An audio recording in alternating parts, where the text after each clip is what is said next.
근데 재밌었던 게 캐나다랑 대만이 경기했었을걸요. 대만 선수가 에라를 하고 캐나다 선수가 끝내 홈런으로 툭 친 거예요. 그래가지고 저희들이 이제 막 웃으면서 와 소리 질렀어요. 네. 근데 하필 거기에 아이고야. 옛날 야구를 아주 재미있고 구수하게 여러분과 함께하는 야제 타임의 한명재입니다.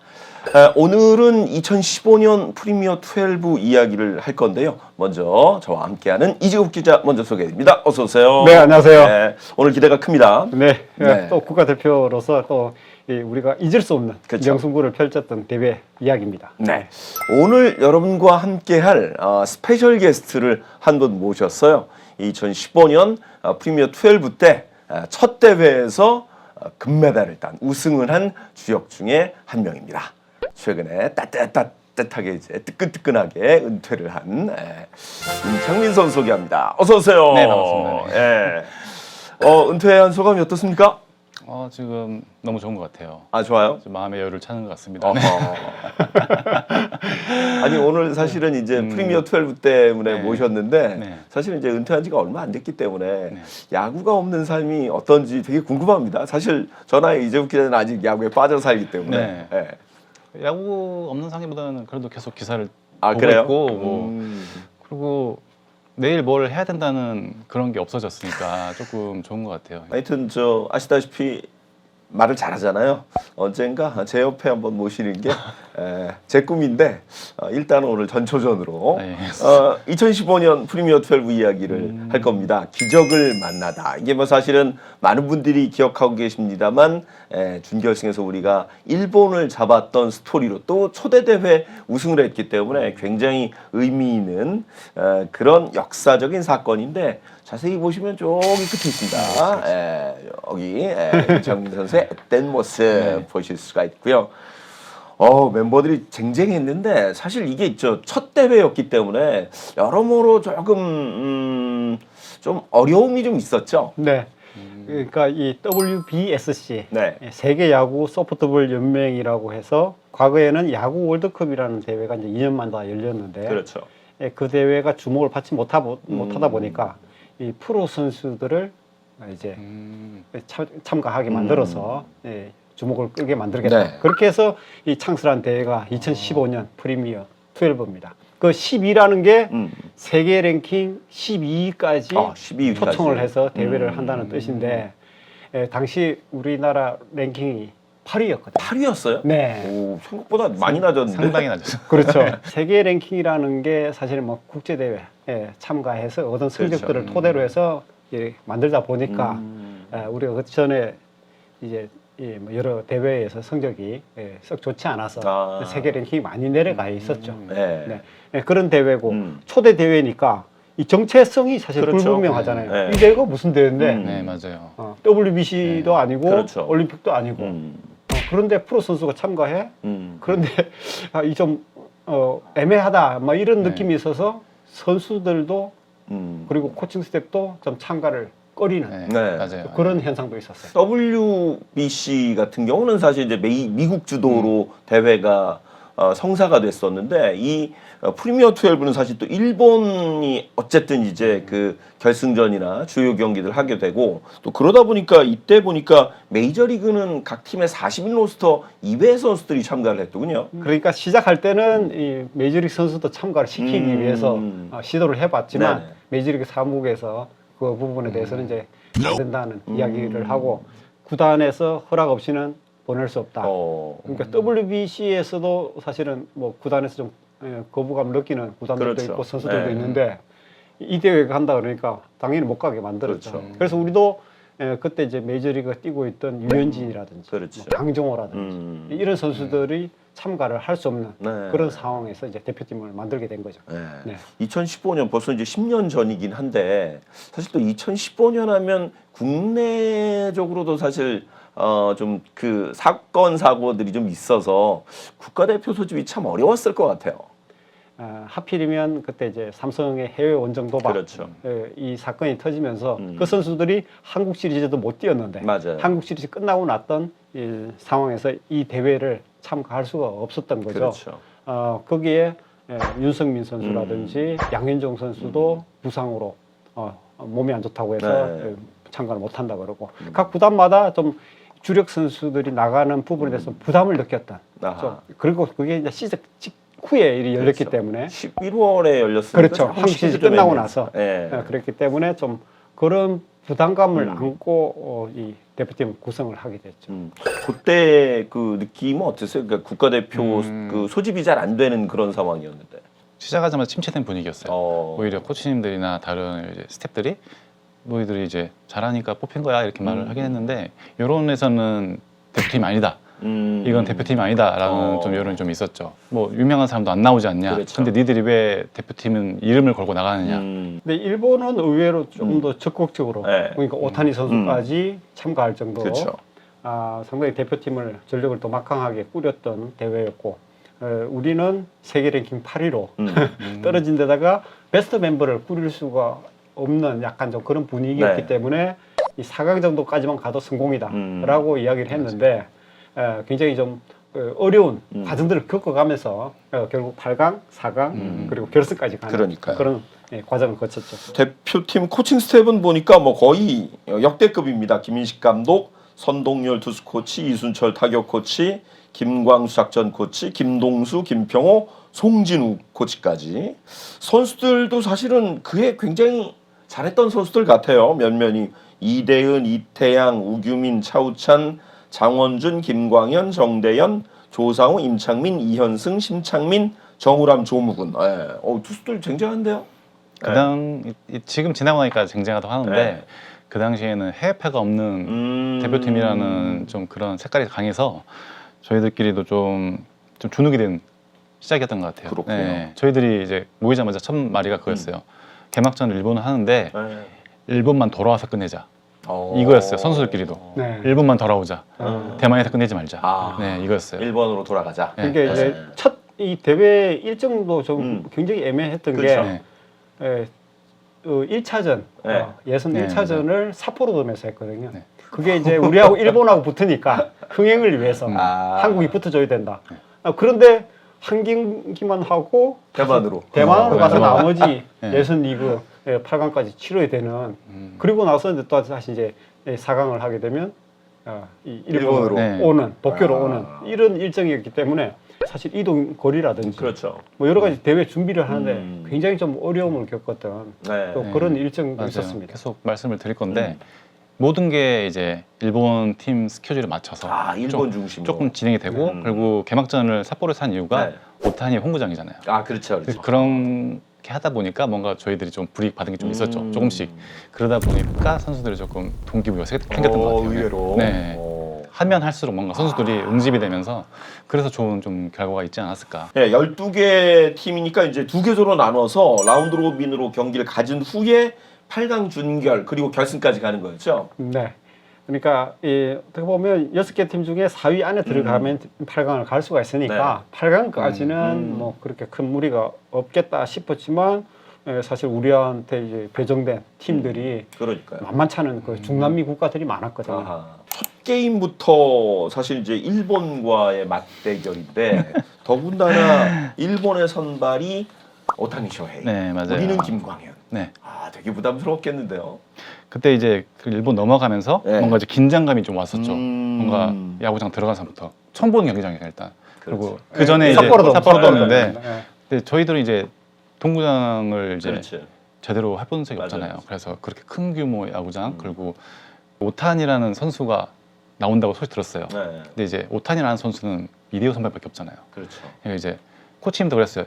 야 타자 쪽은 대호 네가 한번 해봐 이렇게 했어요. 그러니까 이대호 선배가 첫 번째 얘기가 얘는 공이 빠른데 네. 아직 미완의 투수다. 오. 그래서 제구가 안 되니까 공을 참 걸러내고 조금 스스로 무너지게 한 다음 찬스를 잡아서 한 방에 무너뜨리자 이렇게 했는데 우리가 생각했던 오타니가 아니었던 거예요. 그래서 결국은 오타니와 상대해서 우리가 뽑아낸 점수는 없었습니다. 빵점. 5대0으로 졌어요. 네. 거기에 이제 6이닝을 던지는데 네. 우리가 안타가 단 2개밖에 없었습니다. 그리고 삼진을 10개를 당해요. 우리는 이제 일본 킬러라고 한 김광현 선수를 김광현 선수가 사실은 초반에 2.2이닝 2실점을 하면서 그렇죠. 실점을 했는데 타선에서 도저히 뭐 오타니 네. 선수의 공을 손을 댈 수 없는 그런 상황이었기 때문에 결국은 우리가 이제 5대0 완패를 당하게 된 거죠. 네. 그때 선수들이 뭐 서로 했던 이야기 혹시 기억나시는 거 있어요? 조금 저희한테 충격이었어요. 어. 그 당시에는 제가 말씀드렸다시피 공이 그렇게 빠른 투수가 빠르다 생각한 게 150 이상이 그렇죠. 빠르다 생각했었는데 150 후반을 던지니까 그리고 전력 분석할 때도 저희를 기를 살려주려고 하는지 모르겠지만 오타니가 1년에 160을 던진 게 5개 정도밖에 안 된다. 근데 그날 경기가 10개 나왔을 거예요. 160. 네. 날 잡았군요. 네, 그래가지고 이제 포크볼도 그때 한 145 이상 던졌거든요. 그 당시에 이제 고속 변화구라 그러면 보통 40 초반. 그렇죠. 그리고 낙차가 그렇게 크진 않았어요. 네. 그런 변화구는 다. 근데 낙차가 그렇게 크면서 고속으로 변하는 변화구를 처음 본 거예요, 타자들이. 이제 그래서 어느 정도 엄청난 충격이었죠. 네, 그런 정도의 수준이었군요, 오타니가. 우리가 보면서도 믿기지 않는 네. 정말 저거는 손을 댈 수가 없는 공이다. 그렇죠. 그런 느낌을 받았으니까 이제 앞으로 오타니 선수를 만날 경우에 한국 대표팀 타자들이 어떻게 상대를 할까 네. 그 걱정이 앞섰고 뭐 약간의 좀 핑계라면 우리가 삿포로돔에 또 갔는데 전날 구장 적응 훈련을 해야 되잖아요. 네. 맞아요. 근데 그 전날 축구 경기가 있다고 아. 한국 팀에게 적응 훈련도 못하게 만들었거든요. 그냥 간단히 몸만 풀게 만들지. 맞아요. 그런 상황에서 가서 오타니 공을 처음 또 상대를 했으니 최측의 농간이었네요. 네. 아, 이게 공교롭게 축구가 있어서 연습할 시간을 안 줬다. 이거는 뭐 이미 약간 긁히는 부분이거든요. 그러고 나서 이제 1패를 안고 이게 이제 삿포로돔에서 경기를 하고 그리고 대만을 간 거죠. 그렇죠. 네. 비기를 타고 와, 대만을 그게 날아가는 보통은 그런 스케줄이 대회 스케줄이 네. 아니잖아요. 그렇죠. 네. 그럼 일본도 같이 가든가 일본 안 가고. 그런 상황에서 맞아요. 네. 그렇게 하면서 이제 다음 경기를 준비를 해야 되니까 네. 한국으로서는 굉장히 좀 부담을 안고 또 첫 패를 안고 갔기 네. 때문에 컨디션 조절도 그렇고 여러모로 좀 불리한 싸움을 하기 시작을 했습니다. 네. 그리고 이제 그 다음에 맞붙었던 팀이 도미니카입니다. 이 도미니카도 사실은 굉장히 전력이 좋은 팀인데 다행히 이날은 10대 1로 우리가 승리를 거뒀고 장원준 선수가 선발이었고 이대호 선수가 7회에 결승 투런 홈런을 때려냈네요. 그런데 이 스코어를 보면 10대 1이라서 굉장히 쉽게 이겼구나라고 생각하겠지만 실제로 우리가 5회에 먼저 한 점을 주고 6회까지는 1대 0으로 뒤지고 있었어요. 그렇군요. 그러니까 이러다가 정말 계속 지는 거 아니야? 이런 좀 불안감이 엄습하던 상황에서 네. 이대호 선수가 7회에 역전 결승 투런포를 네. 때리고 거기서 이제 풀리기 시작하면서 풀리면서. 우리가 이제 대량 득점하면서 10대 1로 이겼던 네. 그런 게임이었습니다. 5회까지 지고 있었잖아요. 그리고 사실 대만에서는 저희 팀이 한국 팀이 분위기가 계속 안 좋았어요. 왜냐면 질타를 엄청나게 받았어요. 계속 이기고 있는데도 질타를 받고 계속 질타를 받았어요. 그래서 일본으로 돌아가고 싶으니까 4강을 꼭 가고 싶으니까 그렇죠. 어떻게든 해보자 했는데 그때 이대호 선배가 홈런을 치면서 분위기가 갑자기 팍 좋아졌죠. 그래서 뭔가 타선도 뭔가 그 다음 경기부터 방금 살아나는 계기가 된 것 같아요. 네, 분위기가 살면서. 그 다음 경기도 또 만만치 않은 전력의 베네수엘라라는 경기였어요. 어쨌든 메이저리그를 많이 배출하는 나라잖아요. 그러니까 야구 강국이고 그래서 사실 뭐 긴장감을 갖고 들어갔던 그런 상대였는데 우리는 이대현 선수가 네. 그때 선발 등판했어요. 이대현 선수는 미국 무대 도전을 했다가 그때 이제 지바 롯데로 그렇죠. 와서 뛰고 있던 상황이었는데 네. 그때 우리가 이제 1회 시작하자마자 1회 말에 석점을 내서 이번 경기부터는 좀 풀려 나가겠구나라고 했는데 3회 초에 우리가 2실점을 하게 됩니다. 그래서 이대현 선수가 2실점을 하면서 좀 1점 차니까 또 다른 또 긴장 속에서 게임을 하고 있는데 그때 이제 황재균 선수가 홈런 2방을 치면서 4, 5회 그러면서 완전히 이제 분위기를 반전을 시켰죠. 13대 2로 우리가 대승을 했습니다. 확실히 그 첫 번째 도미니카 공화국 경기에 이대호가 홈런 때리고 난 다음에 그 경기를 이기면서 어떤 팀 분위기 좀 달라졌나요? 어땠어요? 많이 바뀌었죠. 타선에서도 좀 여유가 생기고 그리고 상대방들이 저희를 어떻게 생각하는지 느낌이 왔었어요. 그러니까 상대방들도 저희를 약간 메이저 선수가 없으니까 그렇죠. 살짝 낮게 봤어요. 상대방들 얕봤군요. 얕봤어요. 그래서 계속 보시면은 스코어 아시겠지만 투수들이 점수를 잘 안 줬어요. 그래서 저희들이 던지는 변화구에 뭔가 대응을 못했어요. 지금은 다른 나라 선수들, 우리나라 선수들을 많이 분석을 많이 해가지고 배나고 대처를 잘하지만 네. 이 당시에는 저희들한테 준비를 했다 이런 느낌이 별로 없었어요. 그래서 베네수엘라는 우리를 약간 무시했을 거예요. 그러다가 홀드 게임을 당하니까 굉장히 충격에 빠졌겠죠. 아하. 네. 그러니까 경기들은 되게 팍팍했을 것 같아요. 그다음 멕시코전도 보니까 한 점 차 4대 3으로 아주 한 점 차 어렵게 네, 이겼네요. 맞아요. 이날 경기를 딱 이기고 나서 네. 아, 우리 일본 갈 수 있겠다 이렇게 생각했던 것 같아요. 1회에 뭐 시작하자마자 네. 우리가 2점을 뽑고 음. 또 2회, 3회 1점씩 뽑고 하면서 4대 0으로 쭉 이제 앞서 나갔는데 네. 3회 말에 2점을 주고 음. 그런 상황에서 임창민 선수가 국가대표로서 네. 첫 등판을 첫 하게 등판. 됐죠. 첫 등판. 맞습니다. 아. 국제대회 첫 등판이었고 그때 이제 1.1이닝 1실점 비자책점을 하면서 이 중반을 이끌어 나갔었거든요. 그리고 나서 이제 차우찬 선수가 네. 그 이후에 등판해서 3이닝 동안 이 아웃카운트 9개 중에 8개를 탈삼진을 오. 잡게 됩니다. 그러면서 상대의 기를 완전 죽여버리죠. 아. 사실 멕시코가 이 대회에 참가한 팀 중에서 가장 약체다라는 그런 평가가 나올 정도로 좀 손쉬운 상대가 아닐까 했지만 네. 우리가 4대 3, 1점 차로 이겼거든요. 근데 그 중반까지 빡빡한 상황에서 임창민 선수가 그 연결고리 역할을 해줬던 그랬네요. 그런 상황이었습니다. 어떤 느낌이었습니까? 딱 사실- 올라갈 때 이 첫 태극마크를 달고 마운드에 오르는 임창민 선수 어떤 느낌이었습니까? 그런 긴장했을 것 같은데 네. 긴장하지 않았어요. 아, 그러니까 저는 역시. 이제 대체 선수로 차출됐기 때문에 네. 이제 같이 딱 모였는데 너무 쟁쟁한 거예요. 그래서 이제 그때 심창민 선수도 있었고 막 네. 있었는데 그때 이제 이렇게 불펜 쪼가서 얘기했어요. 야, 우리 어차피 시합도 못 나올 것 같으니까 물이라도 잘 갖다 주고, 문이라도 잘 열어주고 시합 나가는 선수들 방해하지 말자. 했는데 임창민, 심창민 둘이 네, 같이 장창민이. 하고 있는데 갑자기 시합 나가라는 거예요. 오. 갑자기 너무 좋은 거예요. 시합은 나가라고? 우와. 뭐 제가 기대도 안 하는데. 네. 그래서 아무 부담 없이 나갔어요. 사인 내란 데만 내면 그냥 알아서 하고 던지고 그냥 계속 알아서 하고 던지고 계속 했던 것 같아요. 역시. 임창민 선수가 프리미어 12 첫 대회 국가대표로 나갔는데 네. 4경기 연속 비자책점 그렇죠. 무시 네. 그러면서 이 방어율 제로 평균 자책점 제로에 호투를 하게 됩니다. 맞아요. 그 첫 단추가 바로 이 게임이었거든요. 아, 그렇군요. 네. 아, 근데 본인은 저 같으면 되게 부담스러웠을 것 같은데. 아, 저 그렇지 않았어요. 이야. 저 일본전 나갈 때도 왜 나한테? 이런 느낌이었어요. 그러니까 계속 매번 경기 나가는데 워낙에 피칭을 하고 이렇게 하면 옆에서 불펜 피칭을 보고 있으면 좋은 선수들이 너무 많았어요. 제가 느끼기에. 그래서 당연히 인정했어요. 아, 내가 주요 선수로 기용이 안 되겠다. 네. 그러면은 방해만 되지 말자. 나는 이 선수들의 체력을 세이브해주는 역할이다. 라고 생각했었어요. 그리고 나서 이제 예선 마지막 상대가 또 미국이었습니다. 이 미국은 뭐 어느 메이저리그 선수가 없다고 해도 참 좀 부담스러운 팀이잖아요. 그렇죠. 네. 마이너에 있는 팀에 네. 있는 선수들도 만만치 않은 선수들이고 그 중에 유망주들이 나중에 결국은 메이저리그 가는 선수들이 그럼요. 많거든요.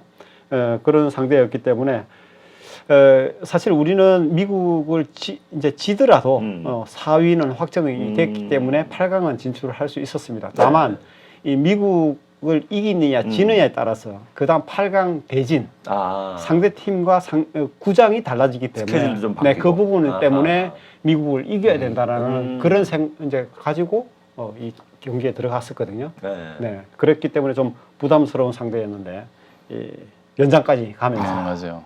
2대 3으로 졌어요. 네. 졌어요. 이때 승부치기에서 졌거든요.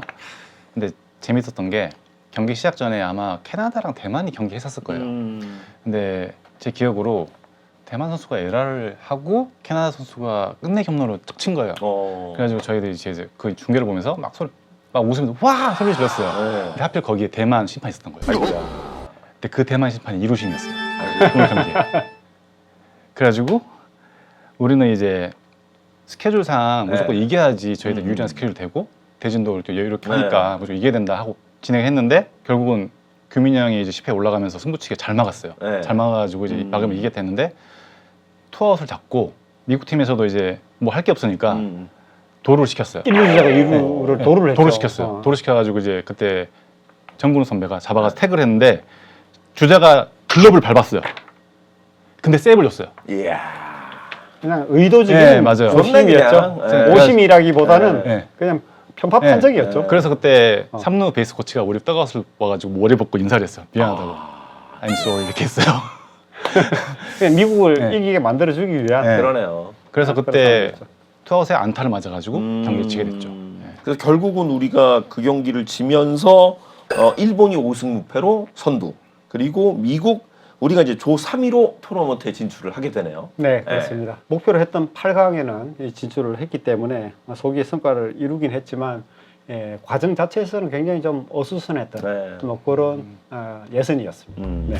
다시 만나면 이길 수 있을까? 항상 부담스러운 존재였거든요. 됐다, 우리 목적을 달성했다. 지나갈 수 있겠다. 걔들은 7시에 지나가는 것도 이렇게 와 씨, 짜증나게 한다. 이렇게 하고 있었죠.